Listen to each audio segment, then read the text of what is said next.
शासनाला आम्ही याही पद्धतीने वेठी धरणार आहोत की आम्ही जमानत नाही घेणार आहोत। जे युवा वर्ग आहे, विद्यार्थी वर्ग आहे, या लोकांनी थोडं साईडला होऊन जातं, पण जे लोक जेलात जायला तयार आहे त्यांनी सुद्धा तयार राहणं गरजेचं आहे। मी या जमात बांधवांना परत एकदा आश्वस्त करतो आणि सांगू इच्छितो की 11 तारखेला आपल्या फोनमध्ये जेवढे नंबर असतील त्या संपूर्ण नंबरवर आपलं पॉम्पलेट शेअर करा, त्यांना फोन करा आणि 11 तारखेच्या आंदोलनासाठी माहिती द्या आणि लाखोंच्या संख्येने कमीत कमी 5 फरवरीला आपण 3 ते 4 लाखाच्या घरामध्ये धडकलो होतो। याही वेळेस तेवढ्याच ताकदीनं त्या ठिकाणी धरतो।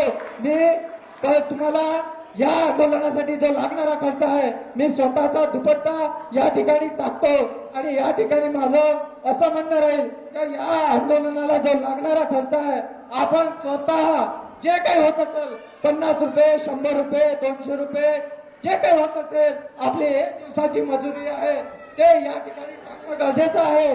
कारण की लढा हा कोणत्या राजकीय पक्षाच्या माध्यमातून लढायचा नाही आहे, लढा हा आम्हाला लढायचा आहे। कारण की आम्ही स्वाभिमानी लोक आहे। स्वाभिमानी लोकांनी स्वतःचा पैसा, स्वतःचं नेतृत्व आणि स्वतः संपूर्ण समाज हा लढत राहिला पाहिजे। जे दिवस जिवंत आपण न्यायासाठी नक्कीच यशस्वी होऊ एवढीच अपेक्षा करतो आणि संपूर्ण जमात बांधवांनी आपलं जे तन मन धन आहे यासाठी या ठिकाणी